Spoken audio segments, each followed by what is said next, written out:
Bom dia, meus irmãos. Eu peço por gentileza que você abra comigo a sua Bíblia no Evangelho de João, capítulo 8, do versículo 1 ao 11. Adentramos hoje, pela graça de Deus, nesse 8º capítulo.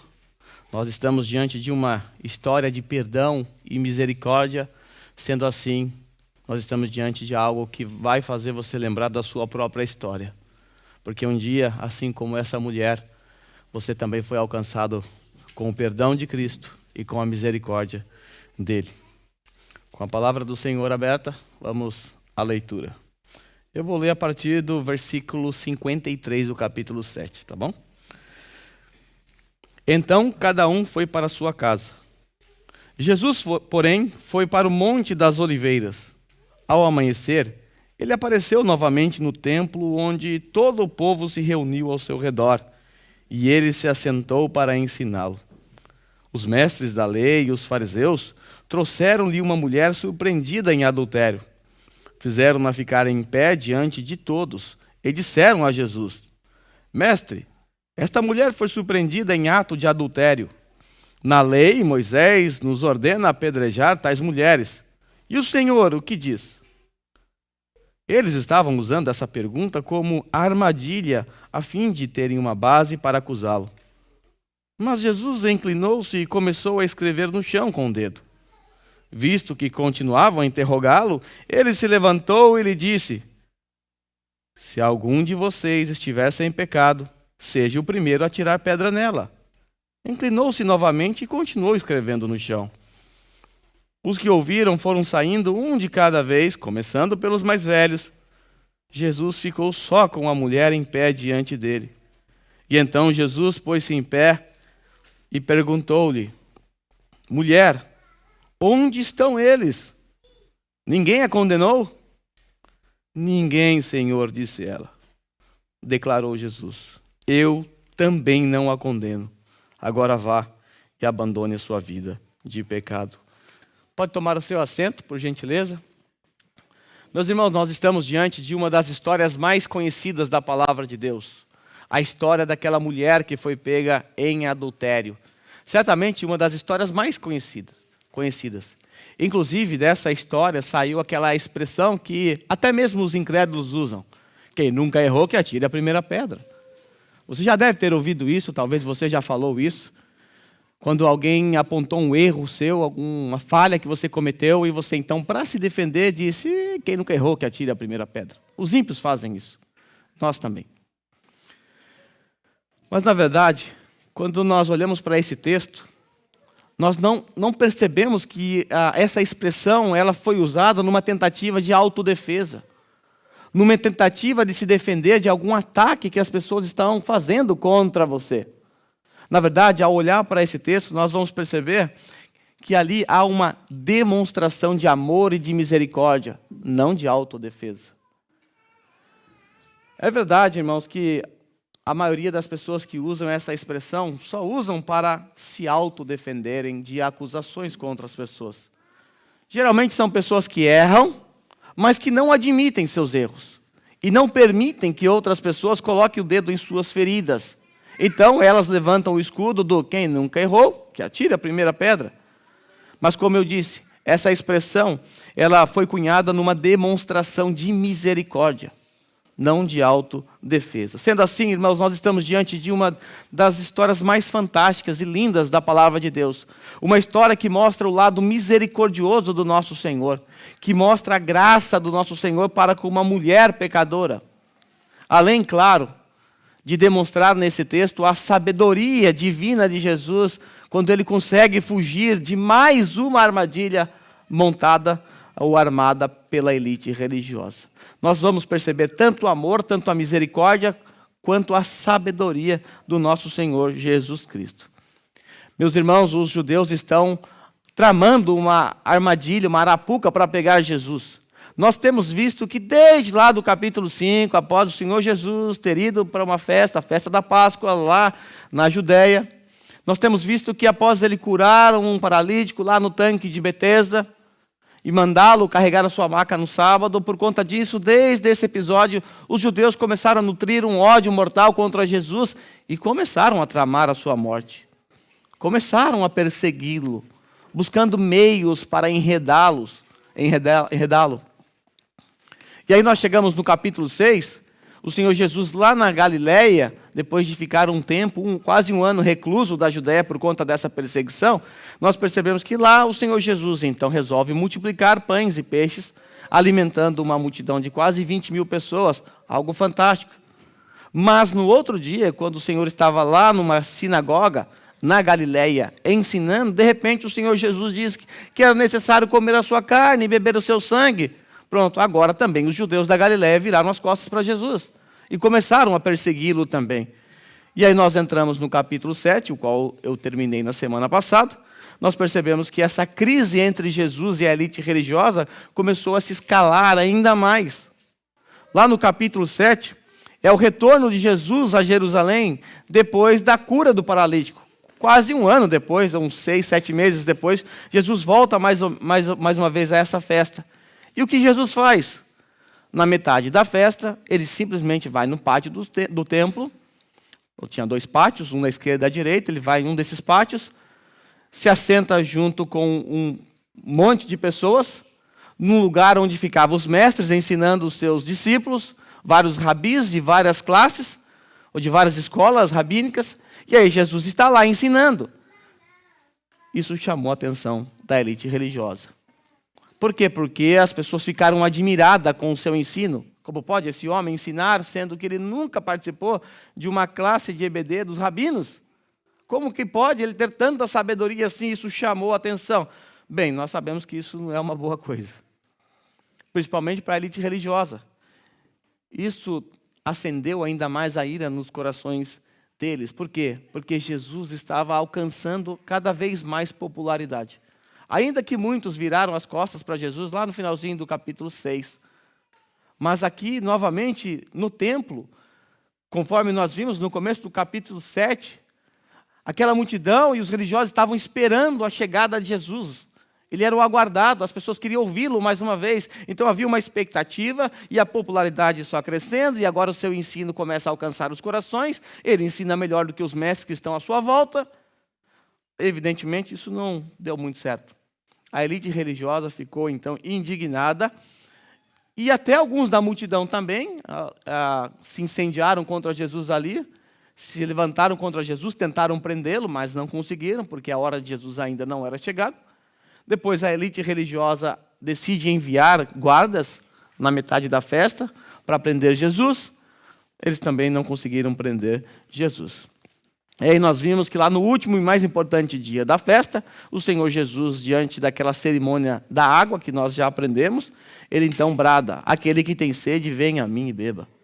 Nós já sabemos o que isso significa, nós vimos o impacto dessas palavras para os ouvintes de Jesus e também nós podemos perceber o quanto essas palavras impactaram os religiosos do tempo de Jesus, o que os levaram a ter ainda mais ódio acerca da pessoa de Jesus. Então, o capítulo 7 terminou como? Os guardas voltando, depois de alguns dias, nessa tentativa de prender Jesus, que estava todos os dias lá nos pátios do templo ensinando. Eles tentaram prender Jesus, não conseguiram, então eles retornam no último dia da festa, no final do último dia da festa. Eles comunicam à elite religiosa que não foi possível prender Jesus. A elite religiosa, então, fica indignada com os guardas. Como assim? Vocês não conseguiram? Então, eles até se revoltam contra os guardas, como nós vimos na semana passada. E, por fim, aquela reunião do retorno dos guardas sem Jesus, aí se encerra. E o versículo 53, então, diz, então, cada um foi para a sua casa.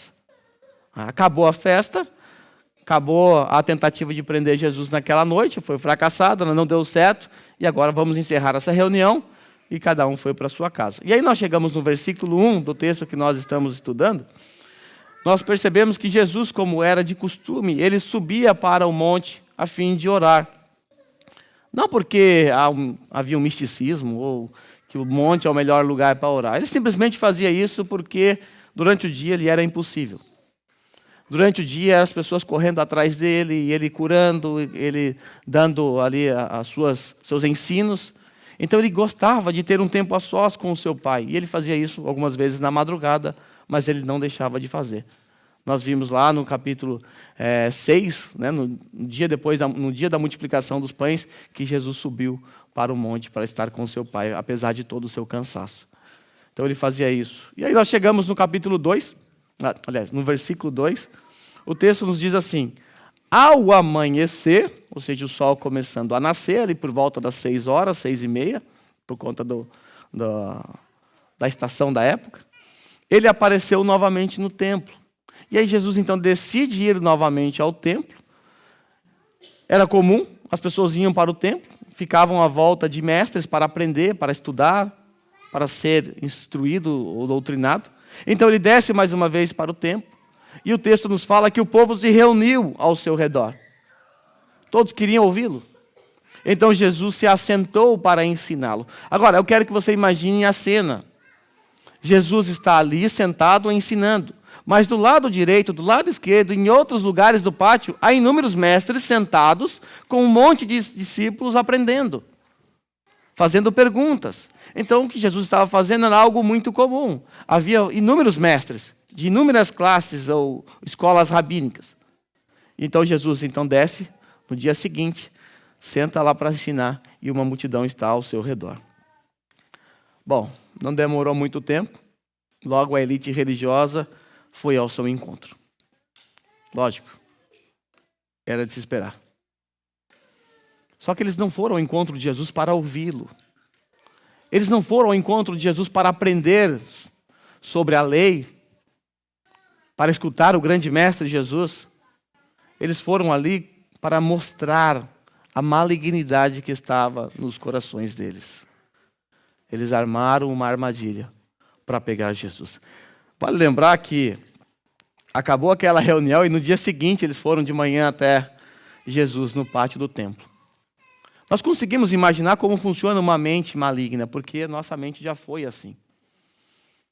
Então nós conseguimos até imaginar que aquela noite, da noite anterior para o dia seguinte, o quanto eles imaginaram ou tramaram a morte de Jesus, como eles vinham fazendo. Isso está registrado lá no final do capítulo 5. Então nós vamos perceber aqui a malignidade dos corações dos judeus religiosos, mas ao mesmo tempo nós vamos perceber nesse texto também a sabedoria de Jesus e a sua misericórdia. Sendo assim, para aqueles que gostam de anotar, eu dividi esse sermão em 3 pontos. Nós vamos ver 3 atitudes presentes nesse texto. Primeira atitude, a atitude maligna dos religiosos. Depois a atitude sábia de Jesus. E por fim, a atitude misericordiosa do nosso Senhor. Vamos então começar com a malignidade. A malignidade está expressamente clara no versículo 6.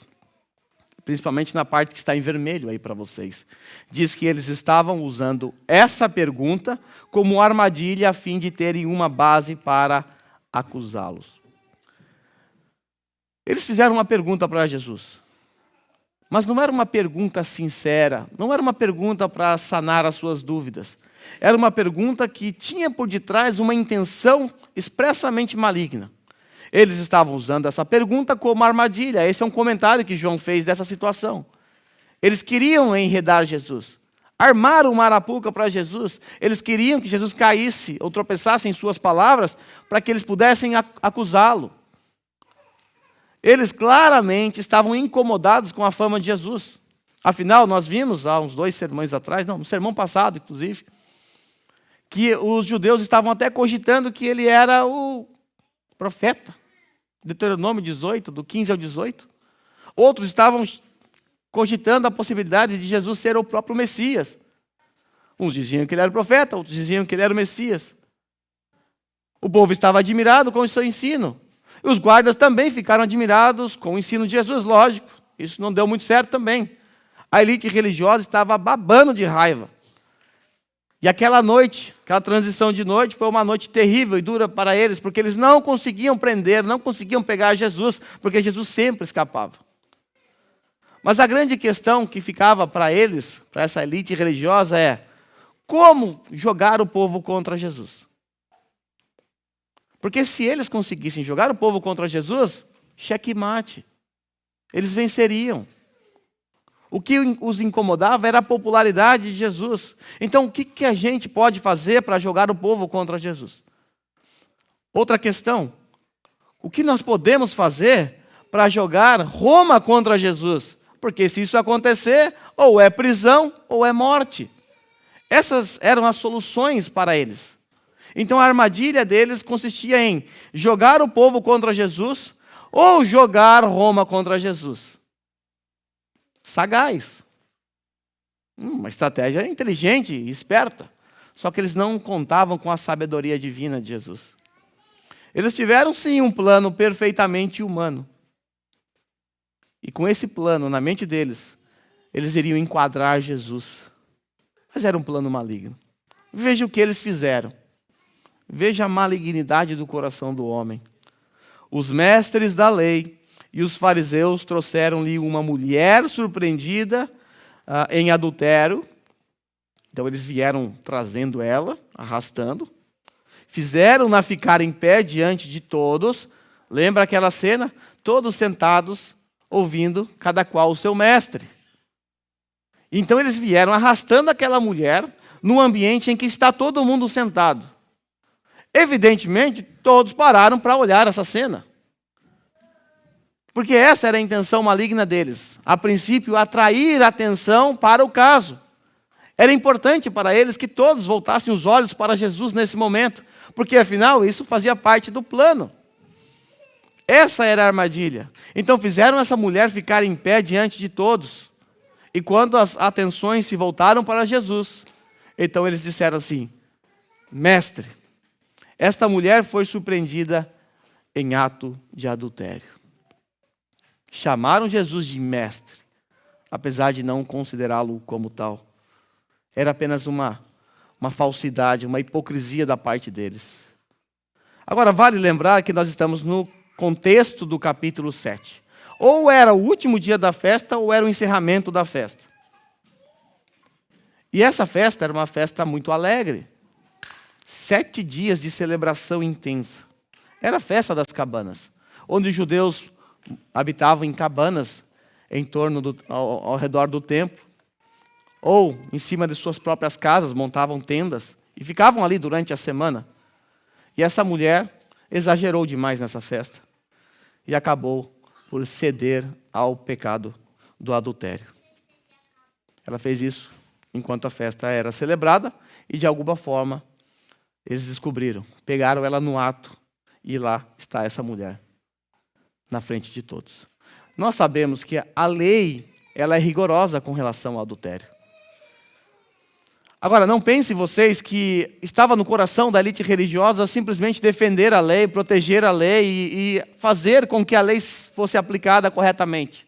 Que era isso que eles deveriam fazer. Afinal, estavam ali também mestres da lei, pessoas que conhecem muito bem a lei. Mas a única intenção deles, na verdade, não era fazer com que a lei fosse obedecida. Não era salvaguardar a santidade de Deus. A única preocupação deles era, ao usar aquela mulher de maneira cruel, apanhar Jesus, fazer com que ele mordesse a isca. Aquela mulher era apenas uma isca que eles haviam lançado para que Jesus caísse nela. Note a crueldade deles. Eles foram muito cruéis com aquela mulher. Eles apanharam essa mulher lá no ato de adultério, foram arrastando ela até o pátio do templo, como eu disse anteriormente. Estava lá todo mundo sentado, agora está todo mundo olhando, os ensinos pararam de acontecer, porque afinal, um escândalo está acontecendo, uma multidão então para e começa a olhar para aquela cena. E o texto nos diz que eles obrigaram essa mulher a ficar em pé. Ou seja, eles tiveram que pegar essa mulher e levantá-la. Um escárnio. Todos vendo aquela mulher em pé. Todos vendo a mulher em pé. Eles atraíram a atenção de todos para ela. Mas não era ela o foco da atenção deles. Era Jesus. Eles queriam que as pessoas olhassem para onde Jesus estava. Porque a armadilha era para Jesus e essa mulher era apenas uma isca. Uma vez que a atenção foi atraída para Jesus, então a elite religiosa se dirigiu a Jesus. Olha como eles são sagazes. Agora está todo mundo olhando, fizeram aquela bagunça toda, e agora chegou a hora de fazer a pergunta para Jesus. Mestre, Esta mulher foi surpreendida em ato de adultério. Na lei, Moisés nos ordena apedrejar tais mulheres. E o Senhor, o que diz? Aqui está a armadilha montada. A armadilha está posta diante de Jesus nesse momento. Se Jesus responder que essa mulher deve ser perdoada e livre do apedrejamento, sabe o que vai acontecer com Jesus? Será acusado de violar a lei de Moisés. Porque a lei de Moisés ordena que em tais casos houvesse a pena capital, a morte. Se Jesus simplesmente dissesse assim: vá em paz, mulher. Fique tranquilo, vocês não devem apedrejá-la. Vocês devem perdoá-la. Então, automaticamente, os judeus conseguiriam um trunfo. Está vendo esse homem aqui que vocês tanto seguem? Ele está dizendo que devemos violar a lei de Moisés. Ele mesmo não obedece à lei de Moisés. Como é que vocês podem dar ouvidos a esse homem? Mas se por outro lado, Jesus afirmasse que aquela mulher deveria ser apedrejada, que a lei deveria ser aplicada a ela naquele momento, sabe o que ia acontecer? Os judeus prestariam uma queixa contra Jesus ao Império Romano, porque somente o Império Romano poderia acusar, julgar, acusar e sentenciar e aplicar a pena capital. Você deve se lembrar que o Senhor Jesus, apesar dos judeus serem culpados da morte de Jesus, conforme a Bíblia mesma diz, quem executou ou quem aplicou a pena capital? Os romanos. Jesus foi julgado por Pôncio Pilatos, governador da Judéia. Os romanos mataram Jesus, é verdade. Por quê? Porque Roma dominava sobre Israel. E Roma não permitia que ninguém executasse a pena capital, nem tampouco que o julgamento realizado pelos judeus fosse aceito. Só era aceito se Roma batesse o martelo. Então, se Jesus manda executar essa mulher, está vendo esse Jesus? Ele é inimigo de Roma, ele é inimigo de César. Ele não pode sentenciá-la dessa forma. Ele está dizendo que ela está condenada e, ok, vamos apedrejar essa mulher. Ele deu uma sentença, ele não pode fazer isso. Então Jesus estaria diante de mais uma pegadinha aqui. Se ele condenar essa mulher ao apedrejamento, ele estará com problemas com Roma.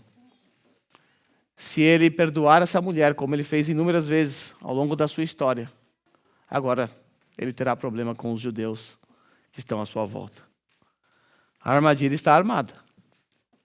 Uma armadilha inteligente, diga-se de passagem.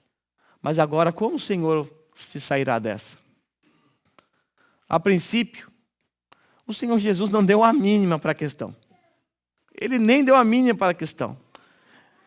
Ele estava lá, percebeu a intenção dos corações deles. Evidentemente, o Senhor Jesus viu toda aquela cena. Afinal, foi em direção a ele, aquela mulher. É Jesus que estava sentado, observando toda essa cena. E aí, mestre, o que nós devemos fazer? A lei manda apedrejar. E o Senhor que diz? Ele simplesmente olha, baixa a cabeça, continua e começa a escrever no chão. Não deu a mínima para eles. Não deu nenhuma resposta. E com isso, evidentemente, eles começaram a interrogá-lo. Nós não sabemos as perguntas que foram feitas, mas você sabe o que é um interrogatório, né? Interrogatório é uma sequência de perguntas e repetições das mesmas perguntas. É assim que funciona o interrogatório. Nós não podemos imaginar as perguntas. E aí, mestre, o que nós devemos fazer? Devemos apedrejá-la agora? Nós estamos aqui com as pedras. O que nós devemos fazer? Será que nós devemos ter misericórdia dessa mulher, deixá-la ir? E aí, o que o Senhor tem a dizer? Eles já sabiam que Jesus havia perdoado outras pessoas na mesma condição. Eles sabiam que Jesus se assentava com ex-prostitutas, publicanos, pecadores. Que Jesus já havia perdoado pessoas nessas condições. Inclusive aquela mulher que enxugou as lágrimas com os pés de Jesus, né? Enxugou os pés, lavou os pés com suas lágrimas e depois enxugou com seus cabelos. Ela foi perdoada. Jesus fala que quem tem muito pecado, muito é perdoado. Eles sabiam disso também. Então, por isso, uma pegadinha. Eles estão lá inquirindo Jesus, e Jesus abaixado ali, escrevendo, sabe-se lá o que no chão. Está lá escrevendo. Então Jesus para de escrever. Em meio ao interrogatório, se levanta diante da malignidade dos judeus. E aqui Jesus vai demonstrar a sua infinita sabedoria. Sabedoria é um dos atributos de Deus. Nós somos convocados a ter sabedoria, mas só existe uma sabedoria plena e perfeita na pessoa de Deus. E Jesus Cristo, mais uma vez, de forma serena, de forma brilhante, demonstrará a sua sabedoria. Veja a sabedoria de Jesus.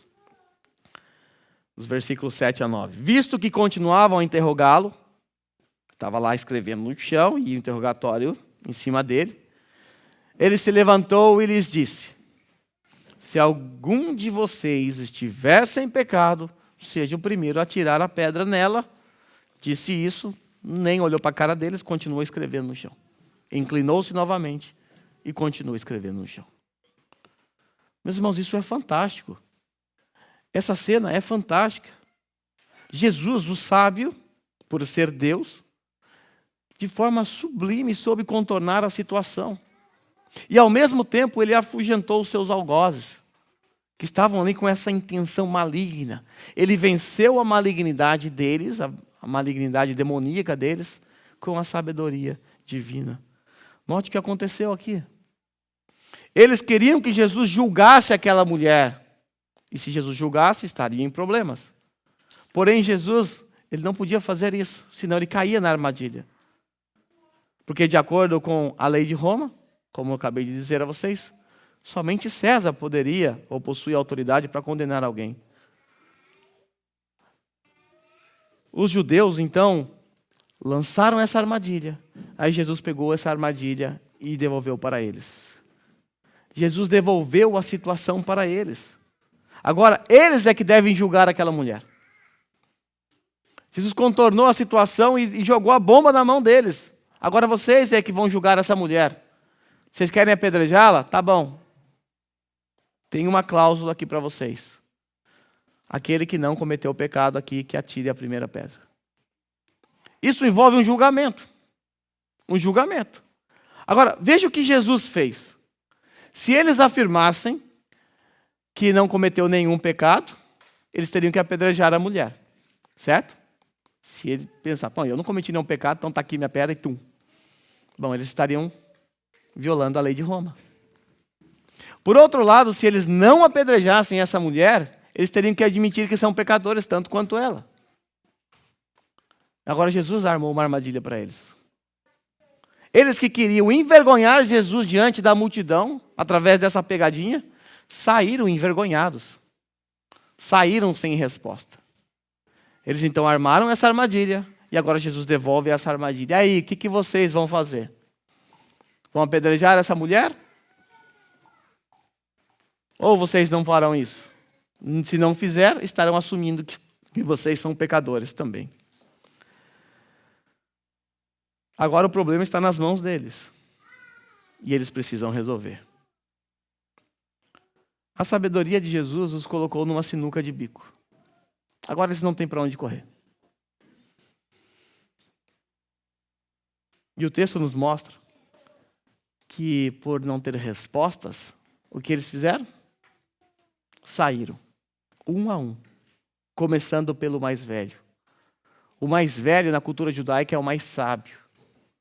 É aquele que conduz os mais novos. Então, aqueles que conduziram os mais novos, os mestres, os sábios, os fariseus, os mestres da lei, foram os primeiros a virar as costas, porque não conseguiram vencer a sabedoria de Jesus. Não conseguiram vencer a sabedoria de Jesus. Então, aqueles que foram para condenar Jesus, saíram com uma sentença condenatória contra eles. Tiveram que admitir diante do povo que eles são pecadores. Aqueles que armaram para confundi-lo, para confundir Jesus, saíram confundidos com a sabedoria de Jesus. Aqueles que queriam desacreditar Jesus foram os mesmos que saíram envergonhados e desacreditados. Chamaram a atenção para Jesus, porque imaginavam dar um espetáculo. É agora que nós vamos pegar Jesus. E é importante que todos vejam. Então chamaram a atenção, ligaram as luzes para Jesus. Por fim, Jesus virou o holofote para eles. e os envergonhou. Tiveram que sair em silêncio, porque não puderam vencer a sabedoria do Deus sábio, Jesus. Nós podemos claramente imaginar o silêncio sepulcral que aconteceu naquele momento. Um silêncio absoluto. Enquanto isso, Jesus volta a escrever com os seus dedos, enquanto eles saem com os lábios sendo mordidos de tanta raiva, porque não conseguiram vencer Jesus. E Jesus continua sereno, ensinando os seus discípulos. Diante da sabedoria do Rei do Universo, não tiveram outra escolha a não ser se recolher na sua insignificância. Por isso, os que o ouviram foram saindo um de cada vez, começando pelos mais velhos. Jesus ficou só com a mulher em pé diante dele. Então, esses que saíram aqui, não pense que é aquela multidão toda que estava ali. Quem saiu aqui na cena foram os religiosos que foram ali para acusar Jesus. Aí ficou Jesus com aquela mulher em pé na sua frente, ele abaixado, escrevendo no chão. A elite religiosa saiu e os outros mestres e alunos que estavam à volta de Jesus olhando toda essa cena. Então Jesus fica com essa mulher em pé e todos continuam olhando. Afinal, todos querem saber o que o mestre vai falar. O que será que Jesus vai falar para essa mulher? Não acabou o espetáculo ainda. Aquilo que era para ser um espetáculo trágico para Jesus, se tornou um lindo espetáculo de misericórdia e de amor. Estão todos vendo Jesus. O que será que ele vai fazer? E nesse momento, nós vamos ver a terceira atitude presente no nosso texto. Nós acabamos de ver a sabedoria de Jesus. Agora nós vamos ver a sua misericórdia. Imagine a cena. Após Jesus afirmar: quem não tem pecado, atire a primeira pedra. Então imagine essa cena, os religiosos deixando suas pedras no chão. Aliás, o pátio do templo tinha muitas pedras. E um a um indo embora, envergonhados, enquanto Jesus está inclinado no chão, escrevendo com o seu dedo. E assim que os inimigos de Jesus saem de cena, então Jesus levanta o seu olhar, fica em pé, olha para aquela mulher que estava destruída. Ela estava destruída, aquela mulher foi símbolo de vergonha pública. Todos ficaram sabendo o que ela fez. Até hoje nós conhecemos a história dessa mulher. Símbolo de vergonha pública, humilhada, destruída por dentro.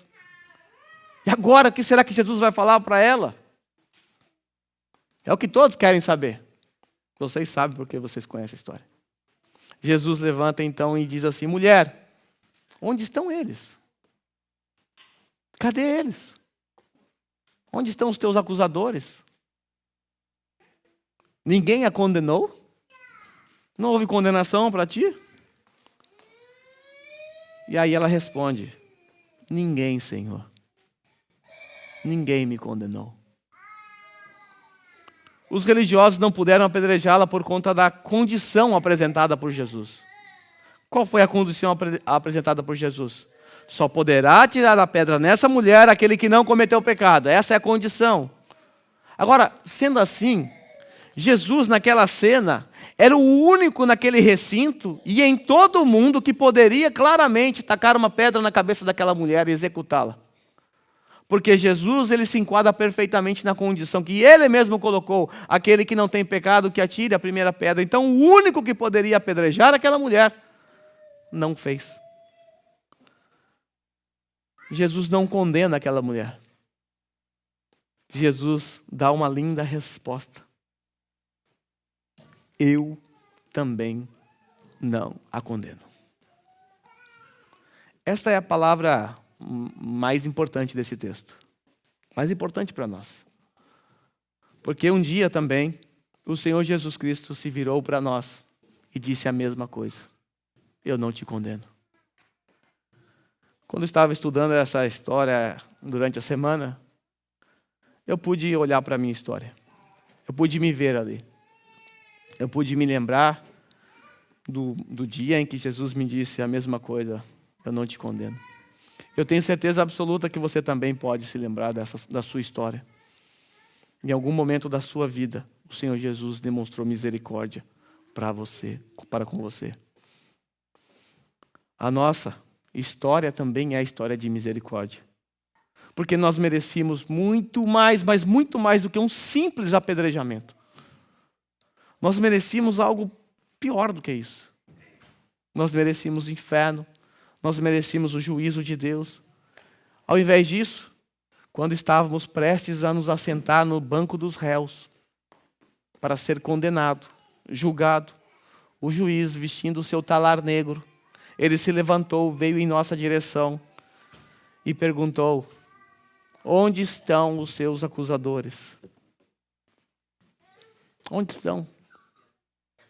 Nós olhamos para o lado e não vimos ninguém. Já não havia mais ninguém para nos condenar ou para nos acusar.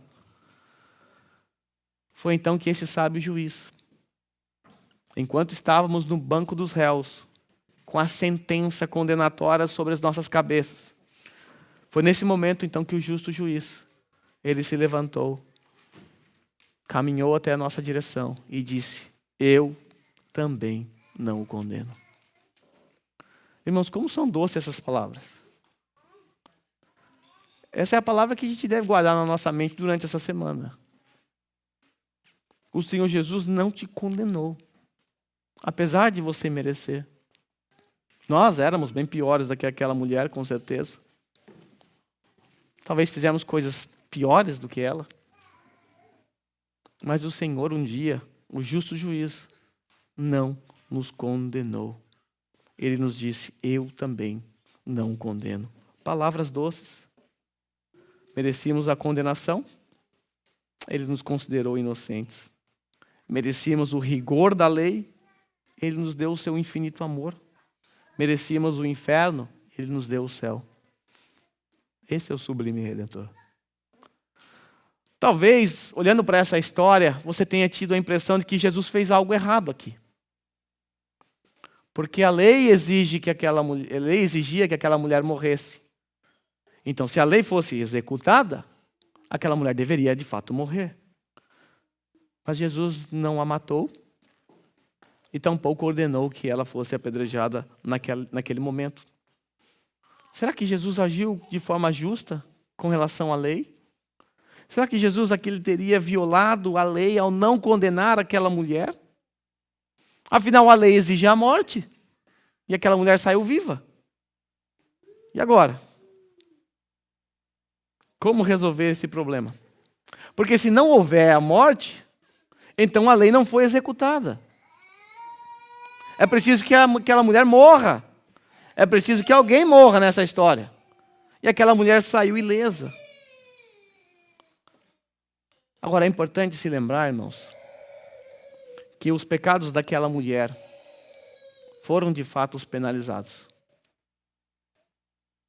Houve uma morte. Não foi a morte daquela mulher.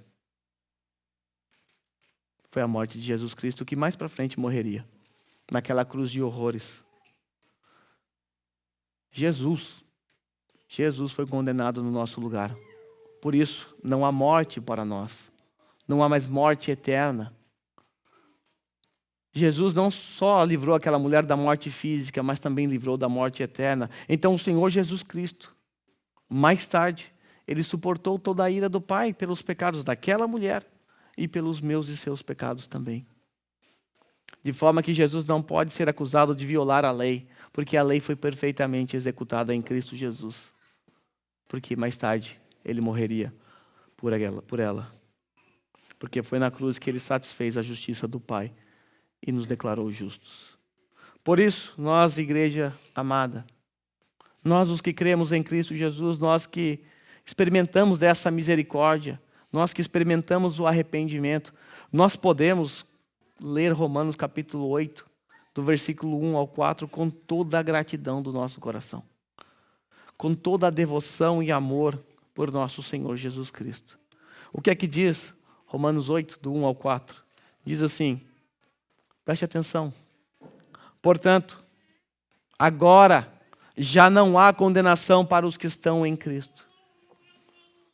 Ninguém nos condenou. Por quê? Porque estamos em Cristo. Agora já não há condenação para os que estão em Cristo. Por quê? Por que não há condenação? Será que deu um jeitinho brasileiro na lei aí para não nos condenar? Não.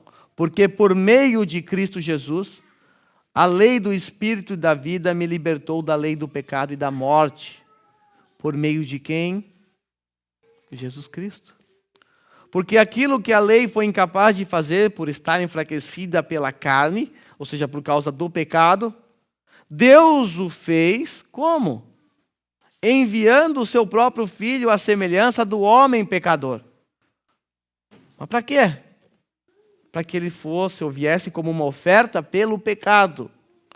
E assim condenou o pecado na carne. No caso de Cristo aqui. A fim de que as justas exigências da lei fossem plenamente satisfeitas em nós. As exigências da lei foram plenamente satisfeitas em nós por causa de Cristo Jesus. Eu sempre digo que quando Deus olha para um cristão, ele enxerga alguém que obedeceu e obedece à lei perfeitamente. Perfeitamente, todo cristão obedece à lei perfeitamente. Você está falando, não, peraí, hoje de manhã, por exemplo, eu não obedeci. Ontem à noite. Essa semana eu violei a lei de Deus algumas vezes. Como é que você está dizendo que a gente obedece perfeitamente? Eu nunca consegui alcançar esse padrão. Será que isso é utopia? A parte de Cristo é. Mas porque Cristo habita em nós, porque Cristo é o nosso representante, Deus, quando olha para nós, Ele enxerga a justiça de Cristo em nós. E ao enxergar a justiça de Cristo em nós, Ele vê pessoas perfeitas. Pessoas justas. Mas não é a nossa justiça. Se trata da justiça dele, da justiça de Cristo. O problema daqueles religiosos é que eles buscavam sua própria justiça. Mas eles estavam diante do único homem que poderia satisfazer as justiças. A justiça é exigida pela lei. A justiça de Deus. Mas mesmo assim, decidiram tramar uma armadilha contra ele. Então, a fim de que as justas exigências da lei fossem plenamente satisfeitas em nós, que não vivemos segundo a carne, mas segundo o Espírito. Eu quero dar um destaque nessa parte final. O Senhor nos livrou da condenação, Ele satisfez a ira do Pai, as exigências da lei também. Mas para que tudo isso? Havia um propósito no fim das contas. Paulo diz para que nós, aqui, que não vivemos segundo a carne, mas segundo o Espírito. Ou seja, viver em novidade de vida. Paulo está dizendo que tudo isso aconteceu para que no final das contas, aqueles que foram alcançados por essa justiça pudessem viver não segundo a sua carne, mas segundo o Espírito. Então observe essa parte final. E agora olhe para aquilo que Jesus disse para aquela mulher adulta. Se a gente não tivesse a parte final da conversa de Jesus com aquela mulher, nós poderíamos, assim como alguns pensam às vezes, de forma equivocada, que Jesus simplesmente passou a mão na cabeça daquela mulher. Simplesmente liberou alguém que deveria ser apedrejado.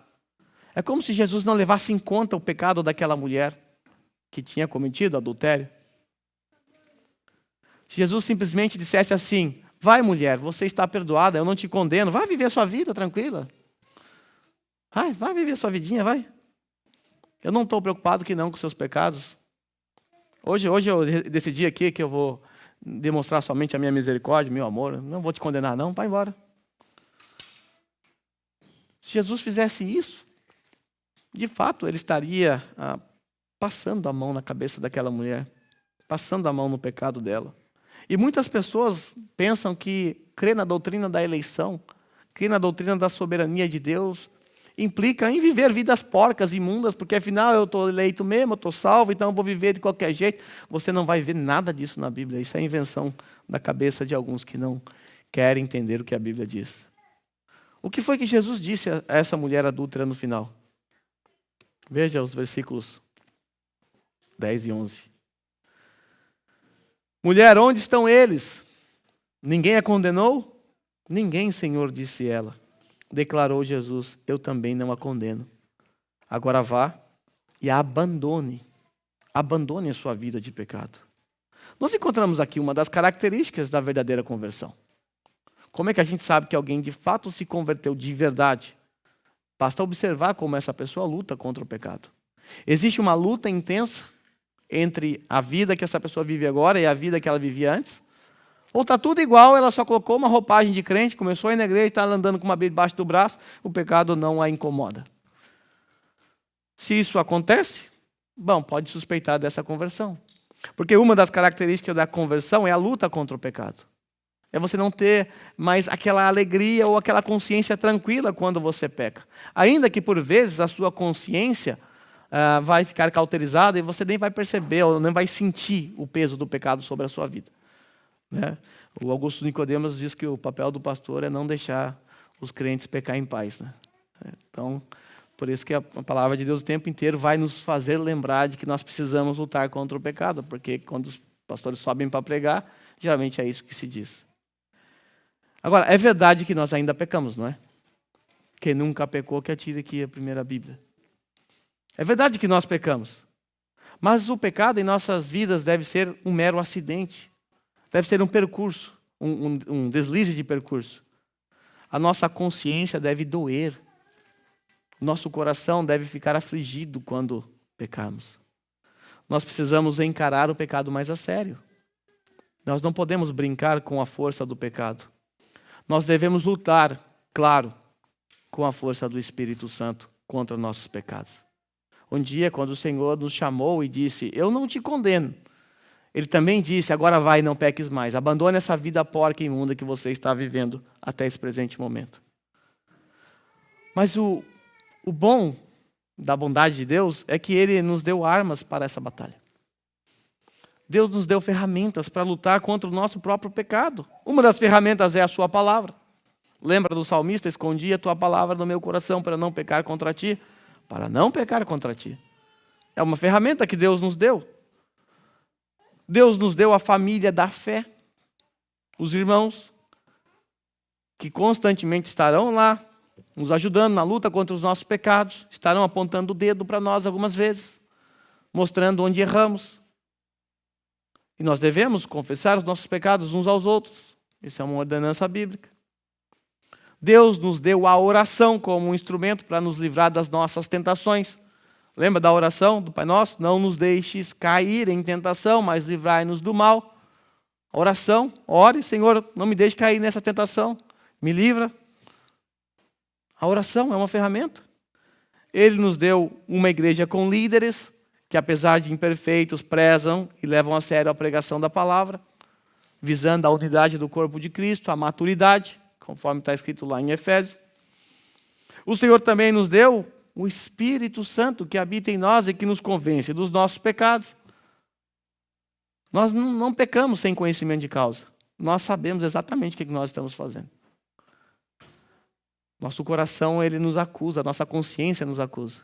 É o Espírito Santo falando conosco. Deus nos deu a sua lei, que está gravada em nossos corações. Por isso temos a consciência. Deus nos deu também uma consciência que ora nos acusa. Ora, nós deixamos ela de lado, não permitimos que ela nos acuse. Sendo assim, nós podemos e devemos lutar com todos esses meios contra os nossos pecados. Talvez, durante essa semana, você tenha tropeçado e caído em algum pecado que você tem lutado. Se esse é o caso, eu sei que a sua consciência foi esmagada. Também sei que a vergonha tomou conta de você. Eu também sei que você mal tem força para falar com Deus em oração. Eu sei que a sua vontade é imitar o seu pai Adão e se esconder de Deus, como se isso fosse possível. Também sei que você não sentiu nenhuma vontade de estar aqui hoje. Eu sei que a sua consciência te esmagou e está te esmagando ao ponto de você sentir dores. Também sei que algumas dúvidas brotaram no seu coração. Agora, por que eu sei de tudo isso? Será que é porque essa bola de cristal funciona muito bem? Será que eu tive alguma revelação ontem à noite? Não, sabe por que eu sei de tudo isso? Porque eu sou um cristão. E é exatamente assim que eu me sinto. Quando eu ouço a minha consciência cantar como o galo cantou 3 vezes lá para Pedro. Eu me sinto esmagado. Eu me sinto um lixo. Eu sinto tristeza, vergonha, decepção, fracasso e dúvidas. É assim que eu me sinto. Certamente, nesse momento, enquanto você está caído, você caiu em pecado, você está lá no chão. Nesse momento em que você está rodeado por inimigos infernais com pedras nas mãos, pronto para te acusar, pronto para te apedrejar diante de Deus. Talvez nesse momento você sinta que não há o que fazer. Não há perdão para mim. Imagina o que passou na cabeça daquela mulher. Já era, vou morrer. E se ela conhecesse um pouquinho da fama de Jesus, da sua justiça, já era. Se ela soubesse que ele era Deus, então já era. Não há perdão. Talvez é assim que você se sinta. Talvez você imagine que dessa vez Deus não vai te perdoar. Quantas vezes eu já pensei? Talvez você sinta isso. Talvez você consiga ouvir nesse momento as vozes dos seus acusadores gritando: condenado, condenado. Essas vozes, na sua cabeça, elas estão abafando ou sufocando a doce voz de Jesus, que nesse exato momento, enquanto você está no chão, caído, sem esperança, a voz de Jesus está do outro lado soando: eu não o condeno. Eu não o condeno. Quando você cair, quando a sua consciência te esmagar e você sentir no chão, sem esperança, lembre-se das palavras de Jesus: eu não o condeno. Porque não há mais nenhuma condenação para os que estão em Cristo. Mas também ouça a voz de Jesus, que disse àquela mulher: levanta, vai, mas não peque mais. Lute contra o seu pecado. O pecado ainda é uma realidade em nossa vida. Nós não podemos nos esquecer disso. Por isso nós devemos lutar com toda a força do Espírito Santo que está em nós, contra os nossos pecados. Porém, o que fazemos quando nós caímos em tentação? O que nós devemos fazer? Você caiu em tentação. E agora? O que eu faço? João nos ajuda. Está na sua primeira epístola, no capítulo 2, versículo 1. Meus filhinhos, escrevo-lhes estas coisas para que vocês não pequem. Estou escrevendo isso aqui porque eu quero que vocês não pequem. Se porém alguém pecar, temos um intercessor ou um advogado junto ao Pai, Jesus Cristo, o justo. Então, irmãos, para nós que cremos em Cristo Jesus, Jesus passa a ser o nosso advogado. Jesus passa a ser o nosso intercessor junto ao Pai. Nós precisamos desse intercessor por causa da nossa condição de pecadores. É verdade que nós somos pecadores, porém, por causa da morte de Cristo, nós fomos redimidos, de forma que nós somos pecadores redimidos. Então, para você que crê em Cristo Jesus, saiba, há para você um advogado, há um intercessor junto ao Pai, o único que poderia atacar pedra em sua cabeça, executar a sua justiça, é aquele que é o seu advogado, que legisla por sua causa, que te defende, que te protege. É aquele advogado que assumiu a sua causa de tal forma que ele foi capaz até mesmo de assumir a sua culpa diante do juiz no seu lugar. É muito bom ser cristão, porque não há nenhuma condenação para nós.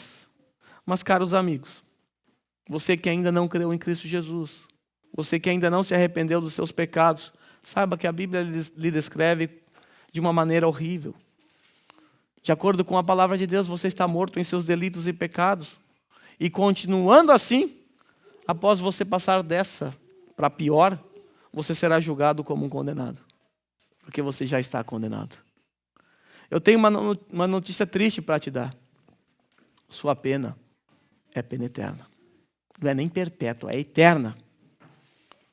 Você passará toda a eternidade ardendo em chamas. Isso porque você não tem quem te defenda. Isso porque você não tem um substituto.